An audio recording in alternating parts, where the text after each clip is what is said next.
public complaint about $1 million flats is really simply just the sort of finally the realization of what is the underlying issue, right? The opportunity for making money is built into the system, and how much money you make is only a matter of what market decides. That's another interesting issue, right? Because seriously speaking, the government is no longer in control of the housing market.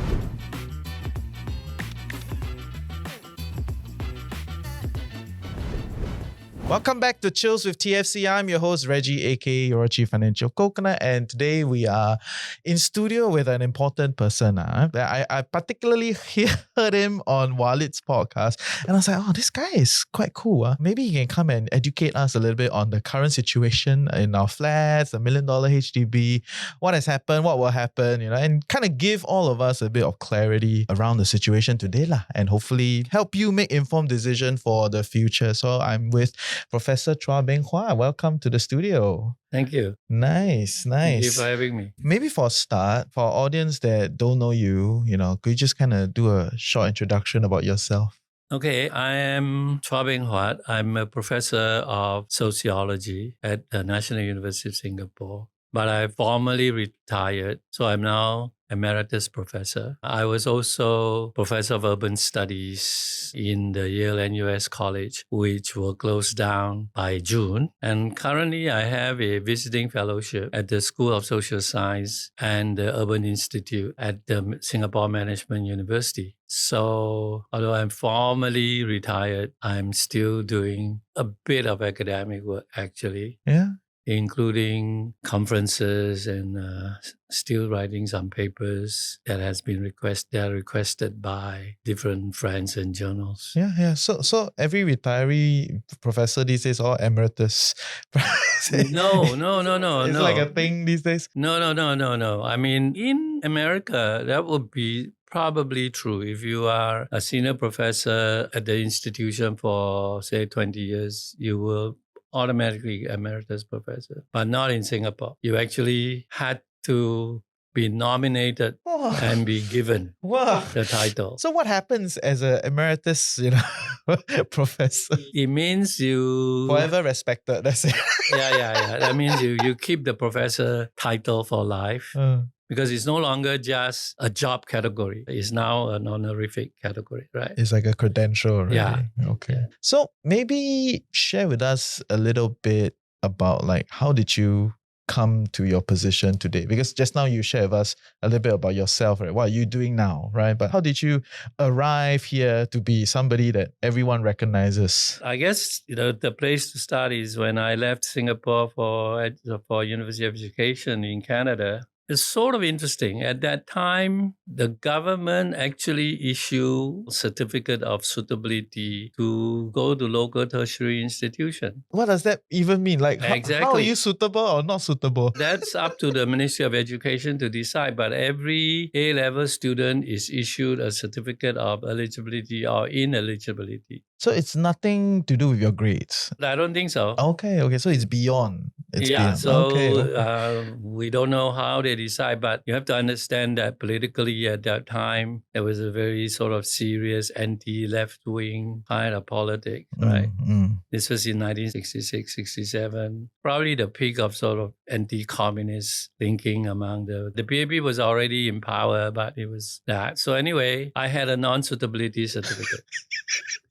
So you're smart but not suitable. So I had to leave. So I went to Canada anyway, and I just went to school and then just stayed on, finished my PhD, got a job right away teaching in a liberal arts college in Ontario. Okay, so that's a sign of why you're not suitable in a more left-leaning ideas. Yeah, so after that, I got married. Then I stayed on and taught for about 7 or 8 years. So in total, I was in Canada for about 14 years. And then why did you come back? And I've never wanted to actually be in Canada permanently anyway. I've always, wanted to come back to Singapore anyway. As a sociologist, I wasn't very interested in Canadian society, which means professionally, it doesn't make a lot of sense for a sociologist not work, and not to have interest in the local. Like if you're not interested in the environment, the society that you're in, Yeah, then and then you what kind of shouldn't be a research you're going to pump up, sociologist. right? So, when I was in Canada, most of my work were all very extremely theoretical, a lot of philosophy, language stuff.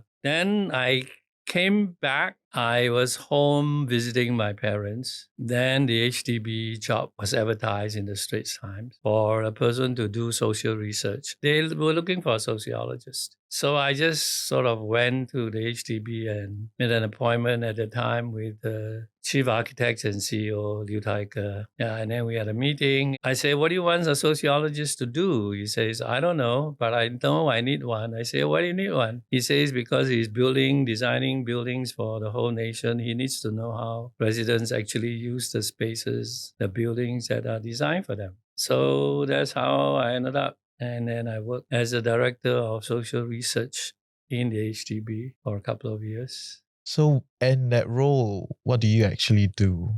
Actually, it was an interesting job because we were doing basically research about life in HDB housing estate. So we don't stay in the office. I have 5 or 6 other research characters. One is an environmental psychologist, another sociologist, one statistician. These all have PhDs. And then a group of younger local undergraduates. So I think on the context of today's discussion, right, it's because of your book. So maybe before we go into the needs and grits, right, you want to share a little bit about your book, let our audience understand what are you trying to convey, because the title is quite Yeah, the title of the book is Public Subsidy / Private Accumulation, the Political Economy of Singapore's Public Housing. If you think about it, it should be actually a very obvious title because the flats are publicly subsidized, but they have become an instrument of accumulation of capital for the owner. Because if you own a 99-year lease, you have the right to sell the lease and pocket the profit. So it has become from a kind of social welfare good to become a market commodity or a private asset, right? Yeah. So why this idea that the public housing unit is in fact an instrument of accumulation of capital? It's true. The interesting thing is that everyone is entitled to make money, right? Because everyone as a citizen is entitled to buy a HDB flat if you can afford it, right? Yeah, but not on equal standing, right? But the thing is, obviously, those who are better able will buy the bigger flat because the flat is not sold on the basis of need, but on the basis of ability to pay, right? So you can be a 2 young professional buying condo or 5-room flat, or you can be a working class family with 4 kids and you still only can buy a 2-bedroom or 3-room flat, right? That since it's sold on the basis of ability to buy rather than on needs, those who are able will always buy the bigger flat. And the appreciation rate of bigger flat is higher than small flats in percentage and in actual quantum. So which means that those who are already able stand the chance of making more money than those who are less able. In addition to becoming an instrument of private accumulation, the HDB unintentionally is contributing to income inequality in Singapore. It's true. And for a social welfare good or for a public subsidy, which is meant to be socially redistributive, to intensify the structure of inequality, it's more than just ironic. I think it's morally problematic. And I think it's politically problematic. Do you want to extend a little bit on that discussion? Well, I think it defies the logic of public subsidy, right? I mean, public subsidy is meant to provide housing for those who cannot afford to buy on their own, right? But now that is universalized, then it contributes to the inequalities I'm talking about. And I think that something is just doesn't square in terms of public philosophy. No, and I think it goes beyond that already. You start to already see society cracking in some ways, right? Like that kind of friction and unhappiness that arises from this inequality, which has that structural element to it, right? Yeah, so actually the sort of outrage, I suppose, in a way, I mean, the kind It's of not that big, but there's some the sort of sort of public complaint about $1 million flats is really simply just the sort of finally the realization of what is the underlying issue, right? It's always been there. It's not like the moment that a tenant or a lessee is allowed to sell the flat in the market and pocket the profit, then the opportunity for making money is built into the system. And how much money you make is only a matter of what market decides. And so that's another interesting issue, right? Because in seriously speaking, the government is no longer in control of the housing market. Fair. Just kind of prime our audience on this, right? I think Prof Chua at the end will probably tell you a little bit on like whether you selling your $1 million flat is smart or not. He has a perspective to that. But like what you've pointed out and what the ground has kind of resonated with is like, oh my God, so many $1 million flat, right? So it's like a phenomenon, right? Yeah. But what we are trying to understand is why does this phenomenon even exist? And you've laid out in multiple books and things that you've written, in the past. So maybe for the sake of laying the context, can you just give our audience a little bit of an understanding of like, why is there even such a thing? Just kind of lay that ground, like what happened, then da-da-da. Yeah, so originally, if you go all the way back to the 1960s Public Housing Act, the HDB, right? The idea is to build housing at the lowest possible cost for people, for the population who are unable to acquire their own accommodation. That's one. And the reason why that was a political campaign promise of the PAP in the 1959 election. And the reason was because this whole perception of kampong living as being unhygienic, what is called slum, but actually the people who are living it were not hankering for new modern housing. They were living there. I mean, public hygiene condition wasn't the best, but economic condition at the time, the housing was affordable. But anyway, as an independent government, you need to demonstrate that you're taking care of the citizens. Colonial government had already identified housing condition as something that needs improvement, which is why we had the Singapore Improvement Trust, which actually is the predecessor of the HDB, right? Yeah, so the idea was to build minimum standard housing with the least cost possible to house essentially a poorly housed population. But within the act itself already, there was a clause that allows the government to sell flat. So selling flat is not new. It was built into the law, into the legislation. And within the HDB was set up in 1960, started building in 61. By 1964, the HDB started selling 3-room flats, which everybody knows means 2-bedroom, 1 sitting room, right? Kitchen and toilet, all these are provided without counting into the flat nomenclature. But the take-up rate was quite slow because it was too expensive given the income position at that. How much was it? Do you have sense? It's very hard to specifically, but I'll give you an example. When Marine Parade was first built, a flat in the 5-room point block sold for $32,000. Wow. What was the median That's income? somewhere around 1970, late 70s, because it's reclaimed land. Nobody wants and everybody thinks that it's too far away from the city. But in any case, the pickup rate to buy was very low. Then in 1968, the government then decided to let individuals use their CPF to pay for mortgage. Immediately, the owners just went up. Within a few years, 70% of applicants were all applying for 99-year flat. But up to 1973 or something like that, if you want to sell the flat, you have to sell it back to the eligible Singaporean. So essentially you open up a secondary market. Yeah, and that is kind of an interesting thing because it was a good intention to allow Singaporeans to buy a second subsidized flat. The reason is because the understanding is that as family grows and as the spatial needs demand goes up, people should be able to move upgrade in terms of spatial demand. And since there is no other supplier of housing, the HDB basically say, okay, you can buy a second flat. And the HDB skim off a small portion of the profit. And the assumption is that you will use the profit for the upgrading. So I think that was a kind of good intention and probably necessary kind of move. But once you do that, right, then that created a secondary market for 3-room flats or for people who are upgrading. So that's essentially how the profit angle was then introduced and built into the system, right? And the interesting thing is that existing flats tend to sell at a higher price than new flats, because existing flats has a lot of advantages. One is locational advantage. Secondly, what we now usually call mature estate, because all the amenities are there: schools, clinics, provision shops, and bus stops and all that. If you live in Tanga, you'll be complaining about no public transportation, right?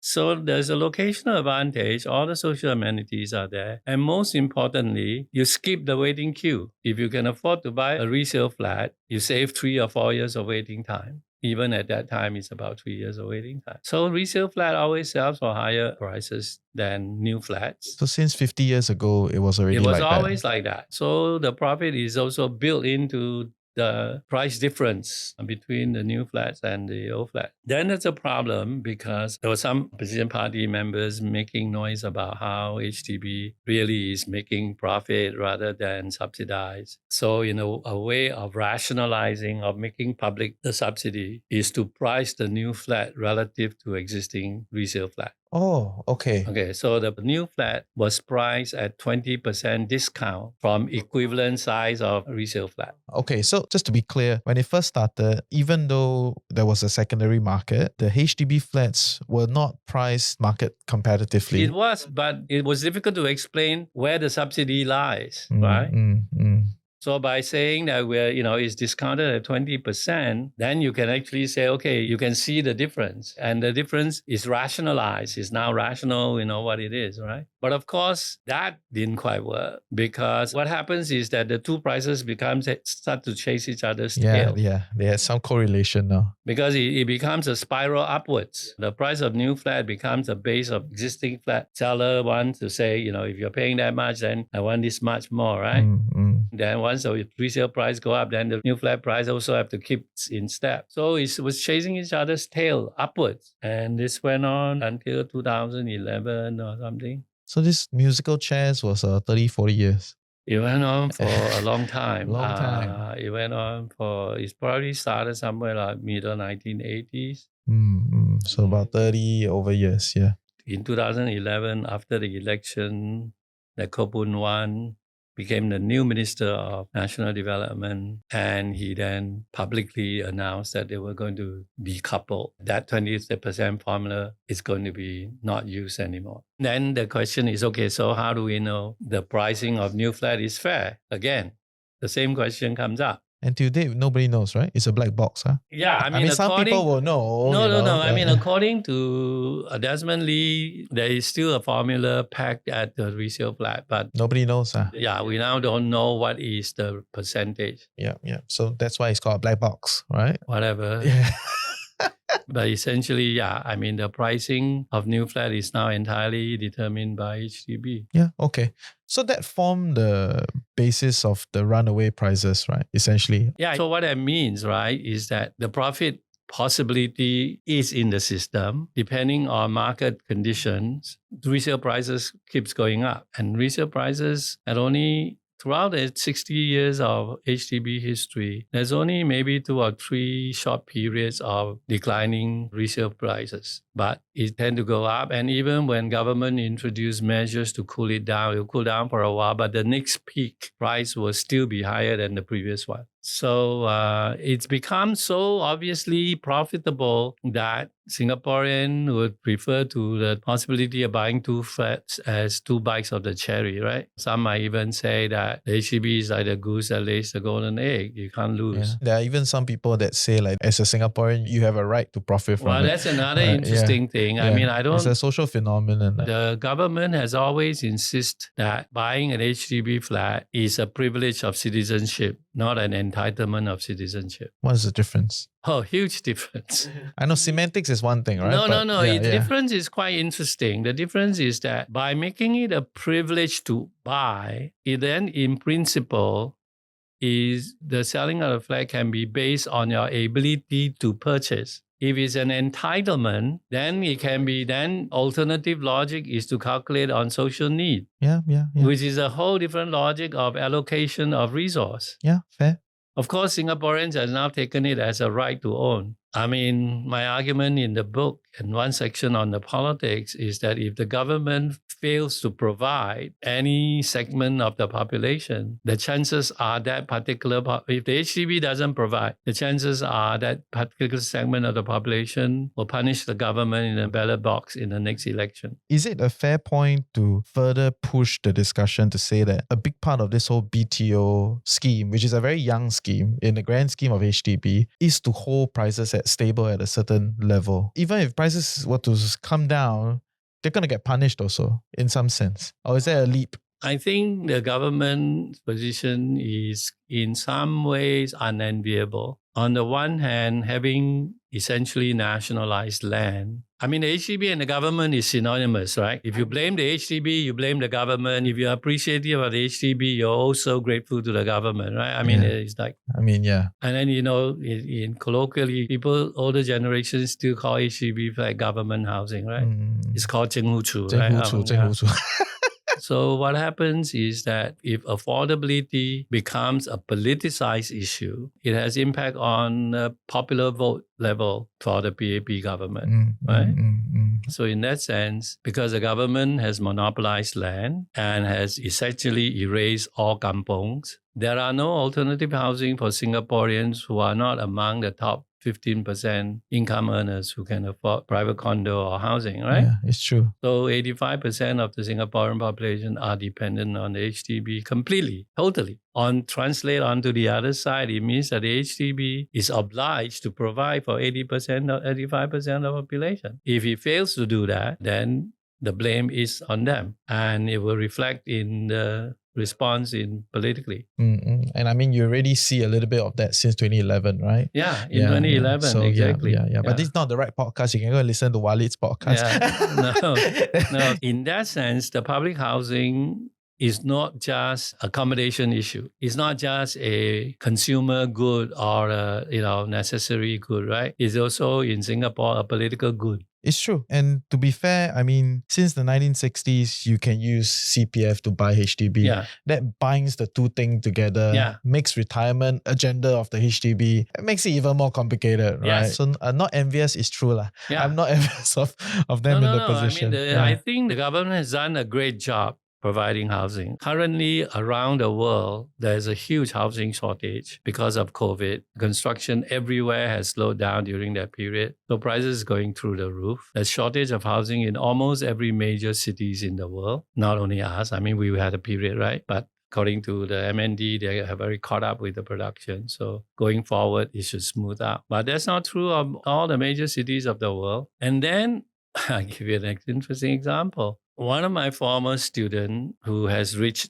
past 35 years old, single, irregular income because she's an artist, and she just got the key to a 2-room flexi flat for $165,000. She gets $30,000 of grant, so it's $135,000. Over the years, she has accumulated some CPF, put down $70,000 from her CPF. So her mortgage is now $65,000, which she's allowed to pay it over 20 years. How much is a monthly mortgage? $300. $300. Yeah. Where in the world can you get a studio apartment in a city like Singapore for $300 a month? You can't even rent a cage space in Hong Kong. And it's 300 Sing dollars, which is only $200 US. I mean, you tell that to any youth in the world, they will shoot their government. So when people complain about HDB, it's nonsense. I mean, it's the best deal you can get as a citizen of Singapore. Hey, welcome to the Financial Coconut Podcast Network. I'm your host, Reggie, aka your Chief Financial Coconut. And if you're loving what we're creating here, like, share, subscribe, share with your loved ones, comment in the comment section below. And yeah, we'll see you for great content on Chills with TFC.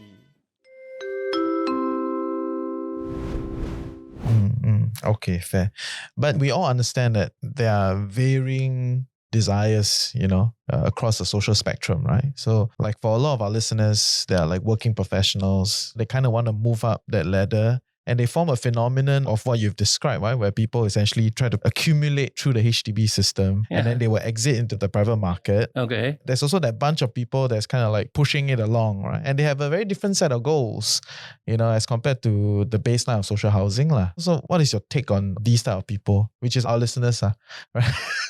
Tell them, what do you think? How you should use HDB? Okay, seriously, I think that if you are not going to inherit a house on the ground from your parents, you should forget it. I don't think you should kill yourself trying to own a house on the ground. Okay, so that's that. The next rung down is, of course, a freehold condominium. If you can buy a freehold condominium, especially if you have children and all that, then it makes sense, okay, that you want to go to that.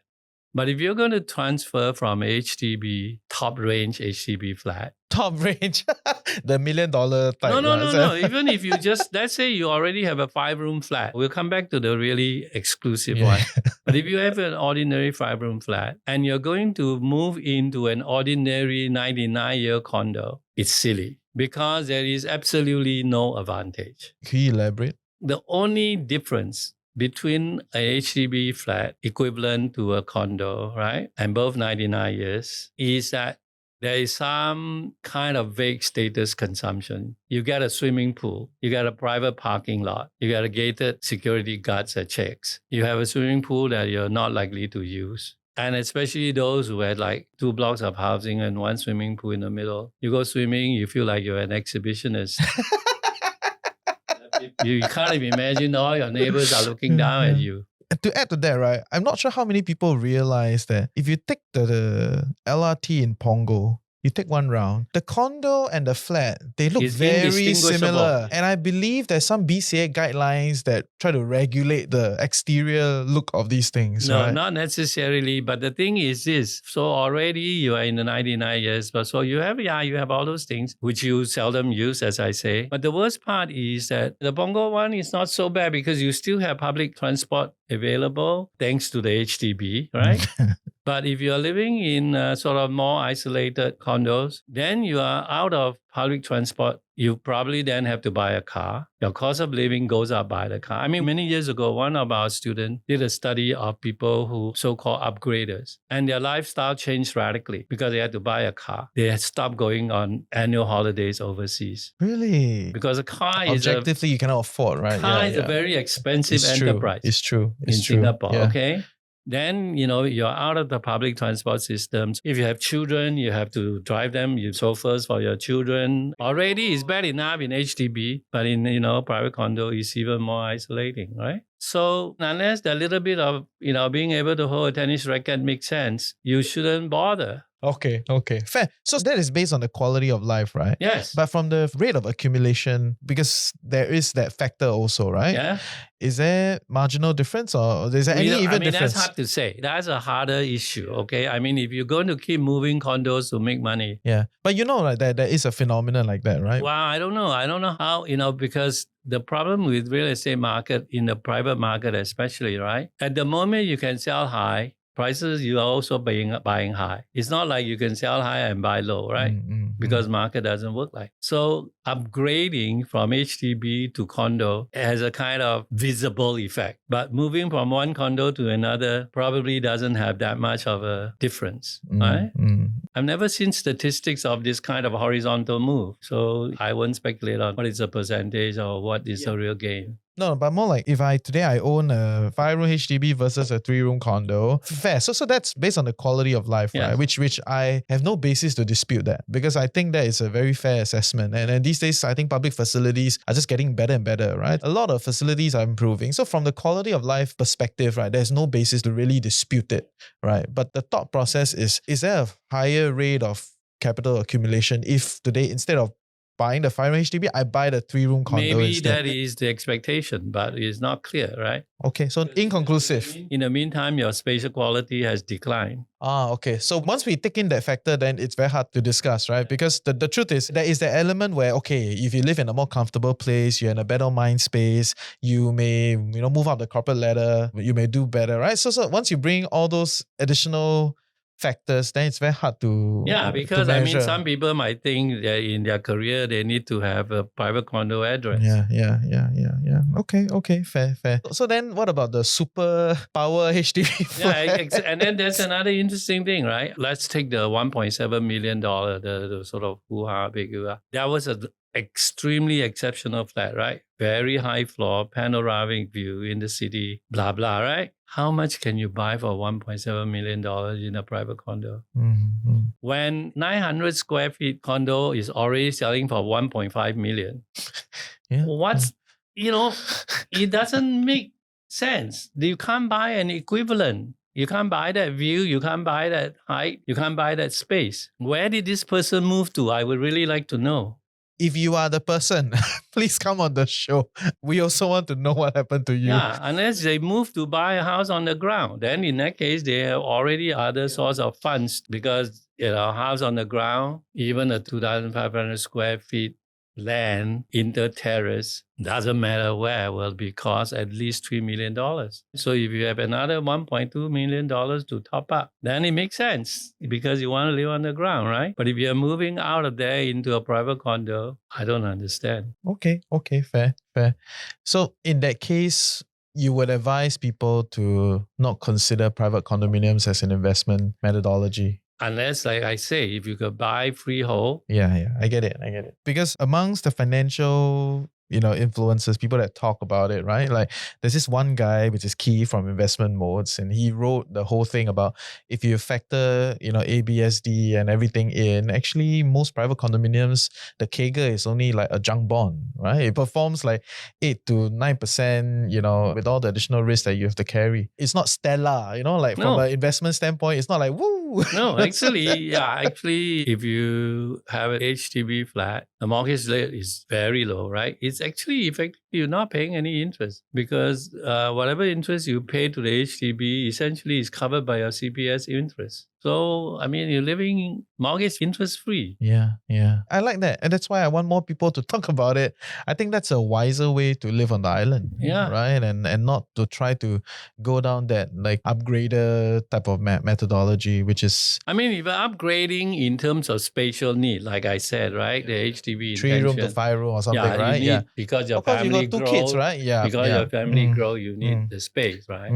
But if you're downgrading in spatial quality for some mythical upgrade in status, it makes no economic sense. Fair. Okay, so from that point of view, right, we move the discussion towards then how can we keep HDB affordable? A consensus is HDB quality is good. The live environment around it's improving, even in the mature estates. And, there's no clear indicator that, a 99-year lease condo would outstrip in terms of capital gains, of a HDB. The big boy game is a different discussion, right? All your landed stuff. So from that basis, then the question now for most people would then be, okay, if we buy into that story, the HDB is the best, right? In factoring all these things, how can we, keep it affordable? How can we kind of continue to benefit from it? It's already affordable. That's the problem with the keep talking about unaffordable, right? It's because you're looking at the big number, one problem in the number. So there are two things. One is that if one thinks about housing, especially in the spirit of public housing, if one think of housing in terms of use value, then it is dirt cheap. Let's say you pay $1 million for a 99-year flat. You average it out. Okay, 1 year is $10,000. 1 month is less than $1,000. For a fixed lease, is that cheap? Yeah. Yes. And for use value, right, 1,000 Sing dollars gets you no housing anywhere in the city the quality of Singapore. Yeah, true. Right? So first of all, if you think in use value terms, there is no better deal in the world, not just in Singapore. The problem is, of course, people have started to think about HDB as a profit machine rather than necessary accommodation. So if I were a young professional, I would buy the very top range of HDB that's available to me. I would buy Prime because I will not be thinking about selling it anytime soon. Within 20 years, I will live rent-free for the rest of. And in terms of use value, it makes absolute sense. So that's that. Secondly is, okay, so the quantum scares people off. You buy a 5-room place now, like $750,000 in Tengah, right? And then if you're going to buy prime, it's probably we don't know how much it will cost yet, but I wouldn't be surprised if the so-called the Southern Seafront flats, the HDB will price it for $1 million, even as a new flat. I mean, it's possible. There is a good chance. Yeah. So in that case, because relative to, housing market, by the time it's available, it could be priced at that level, right? Just to be clear, we have no insights on HDB. We're not speculating.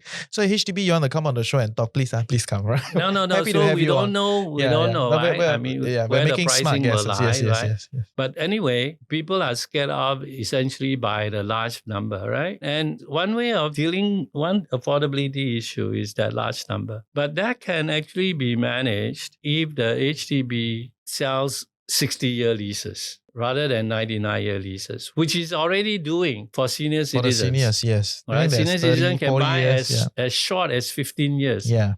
Depending on where in their life stage, right, age-wise. So they can buy multiples of 15, 30, 45, right? If the lease is sold at 60 years, then you took off 39 years of cost, of buying in cost, right? And assuming that a family will buy a flat at somewhere around early 30s, by 60 years, they'll be about 95 years old, which is exactly the HDB's current calculation for senior citizens. And then having not have to buy the 39 years that are not to be used will make it financially lower and psychologically a lot easier to manage. You unlock that cash value. Because the now, HDB right? already has a lease buyback scheme that buy the tail end of the unused flat. So why not? Don't sell that first, right?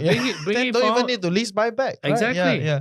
Okay. Right? So to you, that is the only viable option. I don't think that's the only viable option, but I think that's one option. It's not for me. It's already been suggested by economists in NUS quite a while ago already. My colleagues in the economics department has already suggested shorter lease. But the thing is, of course, when you introduce a radical change like that, there are difficulties that has to be managed on the existing 99-year leases. How to deal with that? Now, that's a fairly complicated issue. Not today.